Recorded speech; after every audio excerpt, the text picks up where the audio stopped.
from the heart of Dubai, where tomorrow is being built today, to the world. Welcome to the CTO Show with Mehmet. Here, we redefine technology and reimagine possibilities.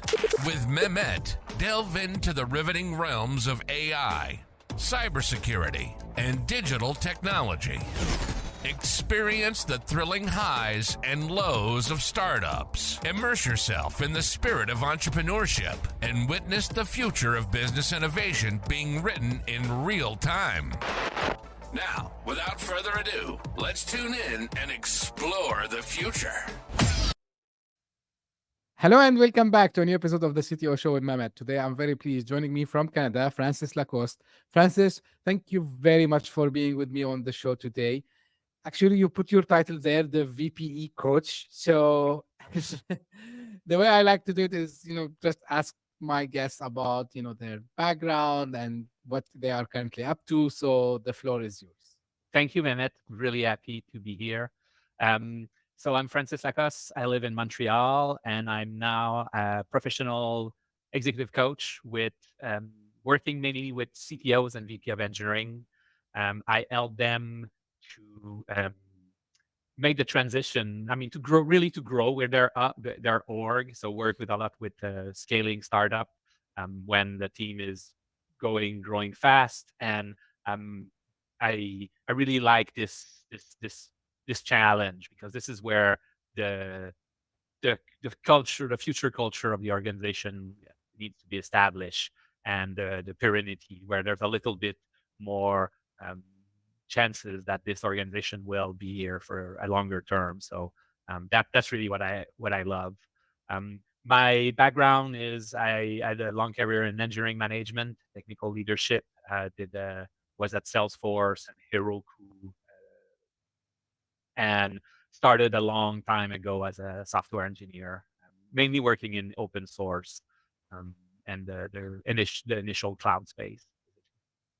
Great. And again, thank you for being with me here today, Francis. You mentioned something which immediately attracted my curiosity. And to be frank with you, I had, also coaches who work with startup founders and even with CTOs. But I like every time to hear the point of view of my guest about the challenges. And you mentioned, like, especially in the transition phase from being, this tiny, small, maybe they are like 5 or 6 in the together, and they start, to grow very fast. So they need to hire more developers, they need to hire more people, maybe even more product managers, and so on. And you mentioned something about this pain that you like to help them solve it out. So, and I'm sure it's not only one pain, Francis. So I want to hear your point of view.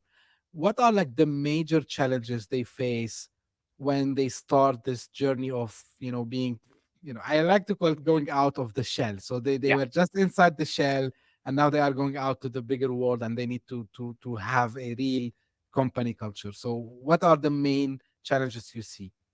Yeah. So I two challenges here. There are many of them, but I would put them in two categories.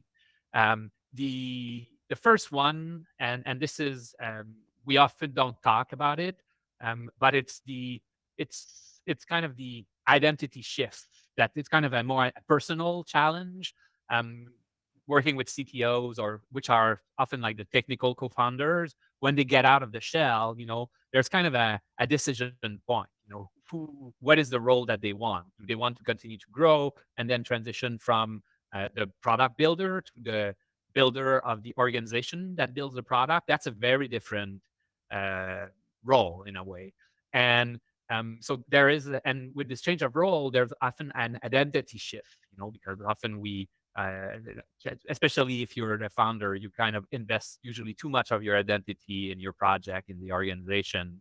And then, and if you're a technical co-founder, often your identity will be tied to doing technical work, building the product, making technical decisions, all of this. And as you grow, your role shift from less being hands-on and doing everything, making all of these calls, to empowering and creating the the larger context in which your vision and your skills can work on their own, and people are autonomous and carrying it forward. So this is like first challenge is identity in a way, the identity change that's required, and then that manifests like in multiple facets. But if I had like to abstract it, this would be like the first abstraction. The second one, and these are the challenge I put like on the culture side. So when you're small, often there's kind of something organic, everyone, you've been in the trenches together, and now you're going to add um, a lot of people to it.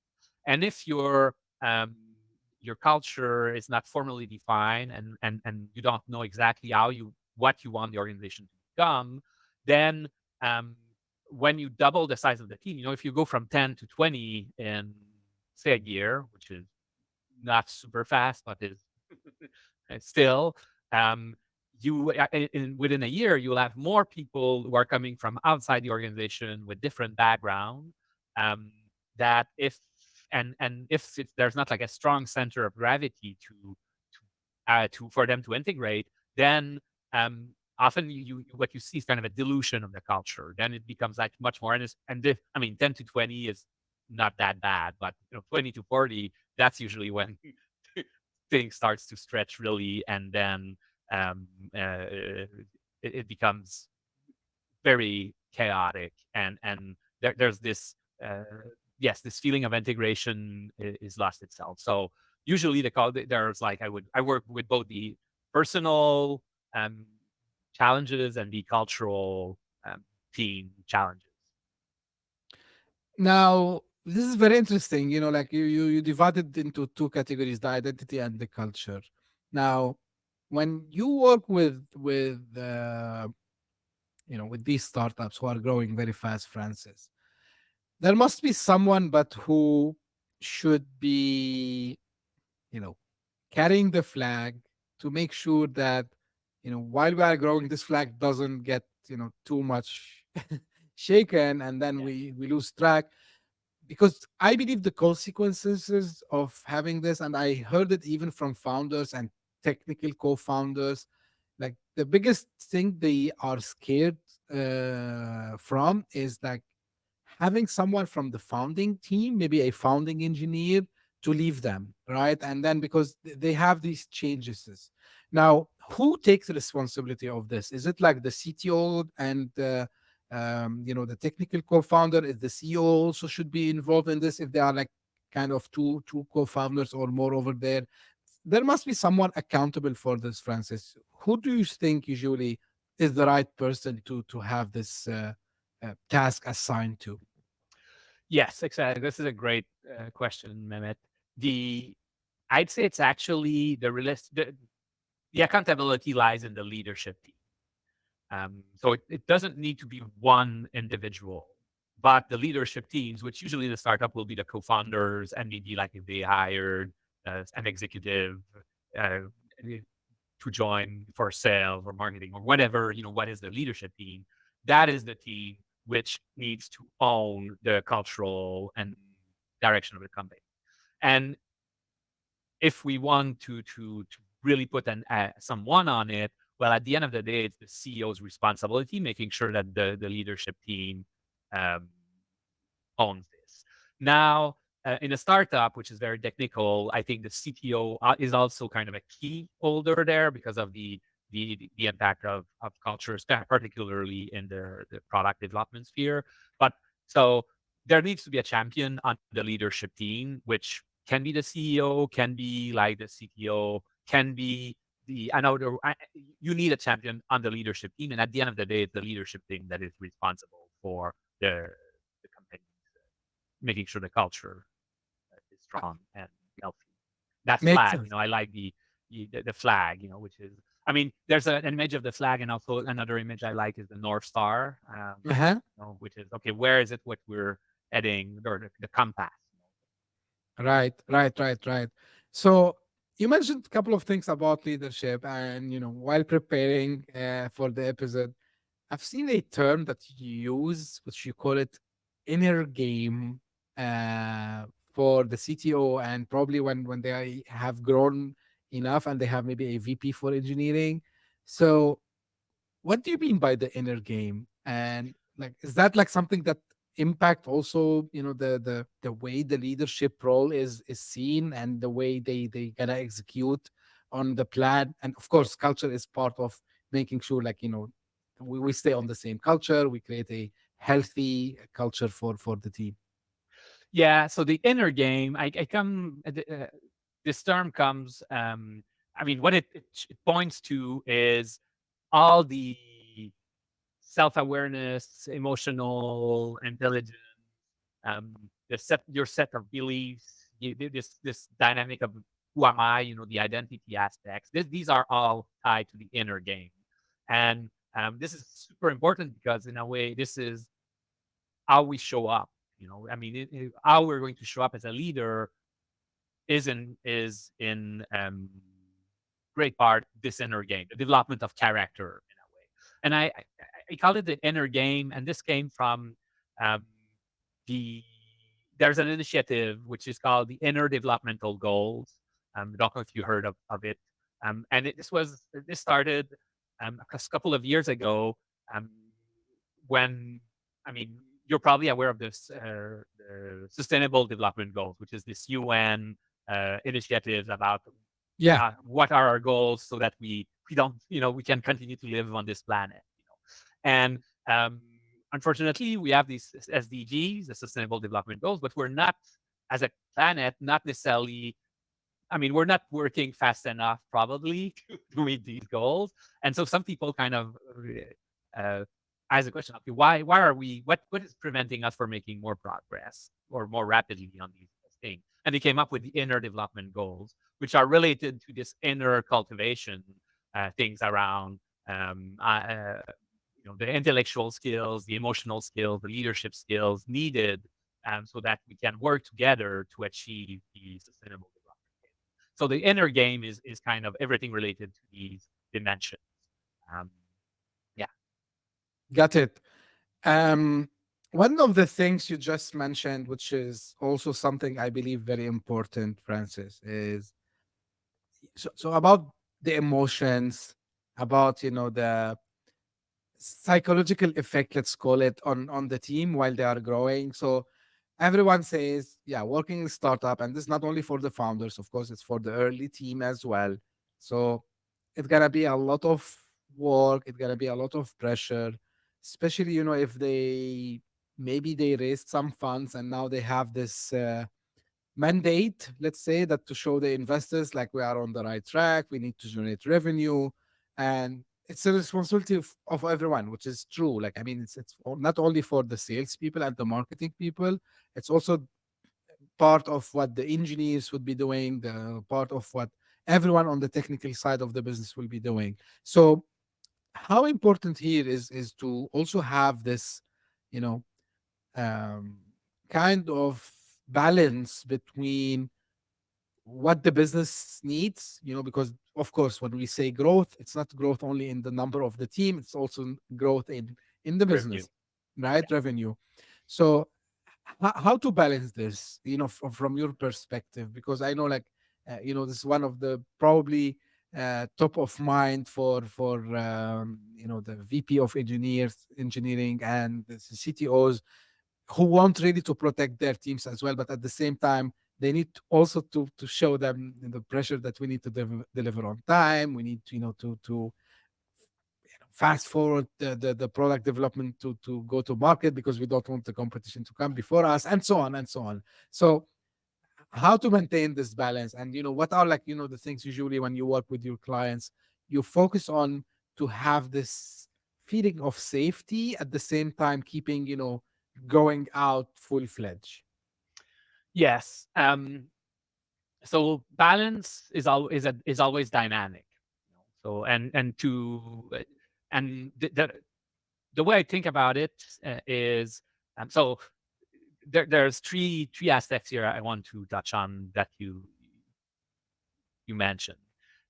So there's the everything related to the business matrix. To me, this is if we focus on that, if we make that like the center of our attention, we're kind of losing touch with what is it the organization. Because revenue, I mean, revenue is never the goal. Revenue is more kind of the gauge of how you're doing on your goal. It can be a gauge of how you're doing on your goal. Because if you're revenue, when you're in business, you're not in business to make revenue. You need revenue for the business to continue. But why are you building an AI tool instead of selling windows or construction? These are all businesses. They all generate revenue. It's because probably you have like a vision, something related to that you believe in that can be a business. So in a way, the business metrics are kind of your dashboard to seeing like the car running well and all of that. So you need to pay attention to that. But if you only pay attention to that, then you miss you lose touch with your North Star, with the flag that we talked about. And this is, so the balance is not between the revenue, the business revenue, and the fun that the company is having. I think the balance that you find in a high performing organization is between the clarity of the North Star. It's okay, this is what we're doing, and this is how we're doing about it. And this is like the vertical. I don't know why, because it's aligned. The North Star, it's in the star. That's why it's the vertical dimension. So this is one thing, and then the other aspect is the everything related to the working as a team, working as an organization, as one team, one organization. These like where the values, if you want to put a name to it, you could put like the psychological safety dimension, which most the Aristotle study at Google and then others have shown that this is the highest predictor if you want of high performance in that way. If you don't have that, then this even I like very much Patrick Lencioni and five dysfunction of a team. This trust, vulnerability-based trust was the first dysfunction. This is this dimension. So this is very important. And once you have these two dimensions, this is how the balance is achieved. That you can then read on your dashboard and deliver our revenue growing and that sort of thing. But the revenue is kind of all business will tell you revenue is a lagging indicator. So it's kind of the emergent property of your execution and how good you're at execution and finding this balance between where we're heading, what we think this business is about, and our ability to actually work together to achieve it. Couldn't agree more on this point with you, Francis. You mentioned the team and this psychological safety. Now we are currently kind of, I would say, majority of the startups accepting hybrid remote first, right? And when we need to convey this culture message, the emotion message, the psychological safety message. Now, back in the days, these teams, they used to be in a garage. Maybe they used to be I don't know, they used to rent somewhere cheap so they can all meet together, work on their projects and their gigs, I would say. And it was a closed environment. So within a remote environment, and especially, we talked a lot about, the effects of pandemic on this show, whether from managing the teams and whether about to make sure that we can deliver what we are aiming to deliver. But when it comes to these points, Francis, which is like the culture, letting the team feel they are comfortable, safe, how do you think, and keeping this North Star, right? And I like when you say, it's like vertical, because it's vertical, it's a North Star. But the North Star, how much accurate it can stay in a very distributed team assignment, let's call it this way. And how do you advise usually, again, the startups you work with to make sure that even if they have a remote kind of, maybe hybrid kind of team, to still not lose the North Star we talked about? Yes, there's so much in what you in this question. So one thing I didn't say when I presented myself at the beginning was I've been actually working remotely for over 20, almost 25 years at this point. And I mean, I did mention open source. So, I mean, the free software movement back in the end of the 90s, early 2000s was all over the internet. And so, and we're working in companies that were in that environments, which were already remote first. So a lot of experience working in a distributed environment. And you're right, and the trick. So you mentioned the impact of COVID, and I think COVID was um, both. I mean, it was hard for the planet in so many ways. But from looking at it for the perspective of remote work, I think it was good. It was because it kind of showed everyone that, hey, we can actually work remotely, because there are a lot of people who just couldn't believe that this was possible. So, hey, we can actually be very productive without working all together in an office. And at the same time, I think it was kind of a it hurt remote work because it gave a very skewed impression of what remote work is. And the backlash that we're seeing now about like, oh, let's return to office is kind of a bit in reaction to that more than to remote work. Because when I was working remotely before, working without meeting your colleagues was not how you work remotely. When I was at Canonical, we were meeting, I mean, and in most companies, we were meeting from 2 to 4 times, or sometimes more, depending. That's getting too much, but 2 to 4 times a year. The team would meet at and when they're with less travel, could be quarterly for the planning and things like that. And this points to I mean, as humans, we know how to build closer relationship when we see people. I mean, not we see people, but we live close to people. Um, and at the same time, I think this is important, but this is not the only way, and it's missing actually the critical way in which we build trust with people. And this was I mentioned Patrick Lencioni. His first dysfunction was the absence of trust. And the trust that he was talking about was vulnerability based trust, which is the definition of psychological safety now, kind of how the group is deemed safe for taking interpersonal risk, which is the idea that, hey, if I say something here, I know I trust this group enough that they're not to take it the wrong way and use it against me. I'm safe to take risk in a way, to be vulnerable. And so this is the active ingredient to getting people to work together. And sure,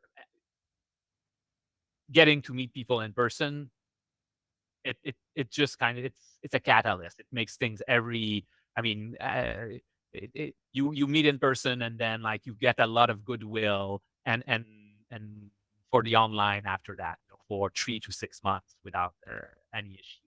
But if you know that vulnerability is the key, and the ingredient, you can use that to your in your in your meetings, in your activities, to kind of tap into that and reinforce that, hey, you can be vulnerable and it's going to be honored and respected and even rewarded in a way.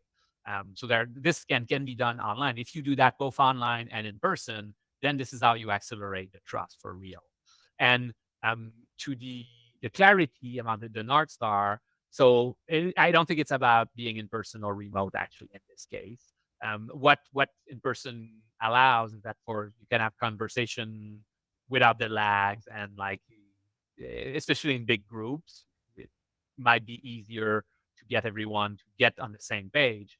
But really, the North Star, the clarity, comes from being clear, achieving clarity around it, and then repeating it again and again, so that people know it, internalize it, and then can make. I mean, if I have to check with the captain every time to see where the North Star is it really a North Star? I mean, it's not as efficient than if I actually can know myself. And then when it takes time for me to take a decision as an engineer or product manager, I know where we're aligned as an organization. So that's the work that needs to happen. Absolutely. So just out of, because we repeated the term North Star, so communication is key, right? So everyone is on the same page, as we say. Now, any framework, because of course the most known one is the OKR, right? So, like, is this usually what you advise, these startups to use, or like, do you have something else for keeping this North Star communicated and in front of everyone, even if they are not in the office, maybe even they are overseas sometimes? Yes. So I'm kind of somebody who is um I'm actually a framework mental models collector. You know, I there's a tons of them, and they're all interesting and good in their own context. So if an organization is kind of working with OKRs, then yes, okay, let's make sure that the OKRs actually are the way that you're using to communicate the North Star. Um, I mean, I come from Salesforce. Salesforce was using the V2 Mom for that, which is another tool. And I'm actually not a big fan of either OKRs or V2 Mom or anything, because I think it's often people will focus on the mechanics and the letter and then forget what it is about. So you can have like a lot of OKRs and nobody knows really what is the North Star of the campaign, because they're just trying, they're kind of, they are looking at the instrument or instead of looking at the direction, you know. Um, and so, yes, OKRs, V2 moms, just a napkin with principles, cascading priorities. These can all work if you use them to actually communicate something that is very clear, and that should be like it should it should be a one pager in a way. I mean, and this is often what happens with OKRs is that it transform what could be a one page into like a 30 different things, and then you kind of lose the forest for the trees. Yeah. So as we say, don't overcomplicate things. Like, Yes, if yeah. So especially in a use. startup, of like 30 people. OKR. I mean, OKRs came from IBM or Intel. It was Intel actually. This is a very large corporation, and the problem they're optimizing for is not the problem of a 30 people startup. So Yeah, definitely. Some people, what happens? They see something, they read about something, they get fascinated with it, and they say, "Hey, let's implement this in our organization." yes, And it happens not only, with the technical teams. It might happen with the sales teams. It might happen with the marketing teams, where someone sees something on the internet, especially now, like everyone be kind of share these things. Hey, like, this is the framework I used in my company. We achieved 7x, whatever metric is for, like, whether sales, whether like performance, productivity, and so on. And everyone start to follow the same thing because they think, yeah, if we just copy and paste it here, it will work. And my opinion is always, yeah, I love frameworks, but I would say, um try to use them as a guidance, not as a copy paste approach. Like, yeah. Cargo culting is the worst. exactly. So try to get inspiration from what other people have done using these frameworks, and always, but you know what, Francis, and maybe this is something I want to ask you about. My observation is, although like maybe it's like not, it's contradictory with the context of startups. But what I have seen is like people, they like to use shortcuts, and Yes, we love shortcuts. me included. Don't get me wrong, guys. So me included. But shouldn't we, at in a startup culture, really try to see and be creative? Don't use something which is kind of a status quo. And this is why I wanted to ask you, like, in your work, like, you work with founders a lot and co-founders. So I think they need always this someone to whisper to them that, guys, you need to do this. Guys, you need to do this. So this is why I wanted to ask you, like, how important is always to have this coach next to you? Or I know like coaching is different than mentoring. I had a episode about this, but I mean, how important to have this coaching, next to them, so they don't get dragged in these kind of acts that might actually harm them, not help them. Yes. I mean, I'm a coach, so obviously this is super beneficial. But I think the important thing here is that, and you said something about the frameworks, and the internet is great. Everything is on the internet. The internet is also very problematic. Everything is on the internet. So, y- as co-founders or startup leaders, and I mean, as leaders, we all do this. We look at the internet and then we look at what others are doing, and we say, "Oh, they're successful. They're using this. If I use this, I'm going to be successful as well." And that's totally, this is not sound reasoning, but this is how it goes. And whereas the important thing is kind of understanding, oh, okay, they've been successful. What is their definition of success? The definition that I'm interested in. What is the context they're operating in? Is this my context? So, I mean, using others as guidance, unless we understand really the context in which they're operating and where they're heading, then if we copy it or even like be inspired by it, um, we, we we might not be we're we're not going to be successful, really, because success comes from a deep understanding of our own context, where we're going, our own resources, and how to get there. And this is what a coach does, and a coach is, you said, this different than mentoring. So yeah, so in a way, I'm not an advisor, I'm not a consultant. And when I work with this is why I said, okay, if the startup is using OKR, okay, I can work with OKR. This is not the point, it kind of I'm not there to tell them what to do or how to do it. I'm there really to help them to deepen their understanding of what is it that uh, what is their business, how they want to do it, what is their goal, how they're going about it, and get clarity around that, and then help them to get like, yeah, it's kind of getting a third person, allowing you to see yourself from multiple directions, and then benefit from, okay, well, these are things you might encounter, things like that, to fuel their reflection. So this is how, and this is super important to us. In a way, I think you don't need a coach. I don't think. I mean, you need a coach to succeed. That's not. Uh, that would be disingenuous. I don't really believe that. Um, but what you do need is have a space where you're able to reflect and and and and simmer what is it that you're doing and get a perspective on it. Now, getting a coach, working with a coach, is a great way to have that, to create that space, because you're going to meet your coach on a regular basis. That's time in your schedule where you're going to take that, and you're going to be invited to establish this even outside of that container. But this is what is really critical. The critical piece is getting a space where you're able to take a perspective on what you're doing and reflect on it, and and adjust. A coach can do that. Get be part of a peer group. You can have like a journaling practice, and and and each of these gives you that in a different way. So doing two or more kinds of create synergies. But the key point is really this: getting, where in your life, where in your profession do you take that time to reflect and create space around, get out of the treadmill, of trying to get to the next place, and kind of taking a perspective. Well, am I really running in the right direction? Because running faster, if I'm not going in the right direction, is not going to help.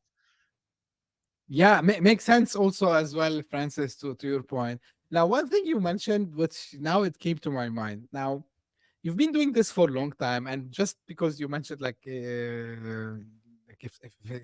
they are building, let's say, something related to AI or something like this.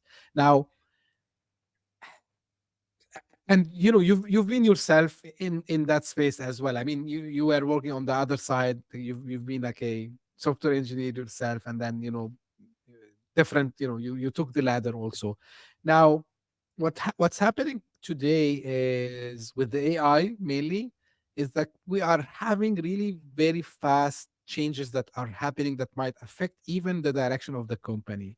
Now, if we think about it from a CTO/VP engineering perspective, do you agree with me that also this creates another layer of like pressure on them also as well to keep up to the what the latest things are out there, maybe because not only the shareholders, they want to listen, like, hey, like, we are building an AI thing, we're gonna put AI in the application we are Yes, building. AI every day, everywhere. Yeah. But I mean also because they feel they feel like, okay, if we don't do this, we're gonna miss out, or maybe the competition gonna take out on this. So how do you advise, from leadership perspective, also to have this kind of resiliency to the fast changes that happens outside of their control? Like, for example, something like OpenAI releasing ChatGPT all of a sudden, and maybe bunch of startups were building on top of their API, and they almost became obsolete, right? So how to deal with such like fast, dramatic technological changes from leadership perspective? Yeah, that's a very interesting area of inquiry. So I'm I mean, that would be strong, but I'm kind of an AI skeptic, and this is not true, but I'm more on the AI skepticism saves than I forgot who said, like, AI is going to change humanity. There will be a before and after AI. Kind of. I think it was like it's bigger than the invention of fire or something like that.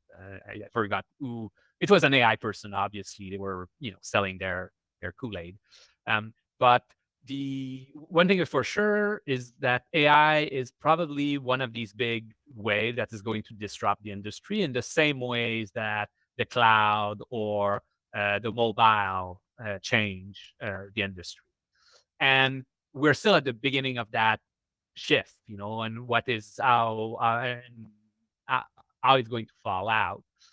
Now, whenever there's a turbulent times like that, um, you need to be on the lookout for what it is, in your vicinity, but you also don't get to be too distracted, because what the industry will be in 5 years is too soon to tell, and then you can try to find your way depending on where you are in your business. But I mean, this is a different question if you're, you know, pre-series A, you don't have product market fit, or if you have product market fit. Because I mean, even if there's the cloud today, there's still, I mean, the world is big, there's a lot of niche, and it doesn't necessarily mean that your niche is going to be shattered by this new way. It might not. But so in a way, I think the way to navigate is to go for um so ground yourself, as a leader, kind of, okay, yes, there's a lot of noise here, and the news cycle is just spinning. And then I can try to spin with the news cycle, which is very uncomfortable. Or I can kind of take a step back. Okay, what is it really that we're building here? How is that related? And go at it from that perspective. So it kind of relax, don't panic, nothing's under control. That's kind of the mantra. Nice. Yeah, makes sense. Makes sense. Of course, like I say, like, keep. Yeah, again, maybe I repeat myself a lot, like, but balance is key here. Maybe balance in a sense, like, okay, keep an eye on what's happening outside, but don't lose track of what you have built already. And, Yeah, exactly. yeah, and again, maybe I'm repeating myself, and I'm repeating the words of my guests also as well. Like, the whole startup thing, it's about being lean, and try and pivot, and see what the market really needs, and then based on that, take a decision. Don't rush up things very fast, and don't wait too much until you react also as well. So maybe I'm repeating again myself. And what you mentioned, I like this mantra. Like, it's a spot on, I would say, Francis. Um, like, as we are almost coming to an end, Francis, like, any final things you want to share with, you know, CTOs, VP of engineering who are on the verge of growing up? And also, this is a question I ask all the time, where people can find more about you and get connected. Yes. So, if you're about to grow, I think the first thing I would advise the leaders there is, I mean, do you have a clear idea of what is your organization about and how you want to go about it? because that's kind of the kernel around which you'll be able to grow. If that's not clear, then the growth is going to be a little bit, wobbly in the best of case. So get clarity on that. And I love working with people who wants to grapple with these questions and work for that. And the best way to reach me is actually on LinkedIn, Francis Lacoste, the VP coach on LinkedIn. I have a website, thevp.coach, but really LinkedIn is great and I love having conversation with folks. So don't hesitate to contact me on LinkedIn. Sure, great. Thank you very much, Francis. For the audience, don't worry, you will find the links in the show notes, so you don't have to search and repeat. Thank you. So everything will be in the show notes. You can go and connect with Francis, and you can visit the website also as well. Again, Francis, this is one of the episodes, I hope, people loved it because I love the conversation. Anything Thank that touches growth culture is close to my heart because I know this is sometimes is what makes or don't make the Yes. startup. Yeah. Right. So it's a key over there. Culture. I repeat that. Yes, product is important, but culture is more important. And I have a theory, Francis. If you have a healthy culture, so you have healthy teammates with you, and then you're gonna have healthy relationship with your customers. So it's like kind of Yes. a circle that completes each other. So thank you very much for sharing these insights. It was a great conversation, Matt. Thank you very much. Thank you for you. And this is how usually I end also my episodes. This is for the audience. If you just discovered this podcast by luck, thank you for passing by. If you like it, please subscribe and share it with your friends and colleagues. And if you are one of the people who keeps coming, the loyal followers who keep sending me their suggestions and comments, please keep them coming also as well. I read all of them. And as I say always, thank you very much for tuning in. We'll be again very soon. Thank you. Bye-bye. Hit that subscribe button, share the show with your tech-savvy friends and fellow entrepreneurs, and leave us a review on your favorite podcast app. Your support means the world to us.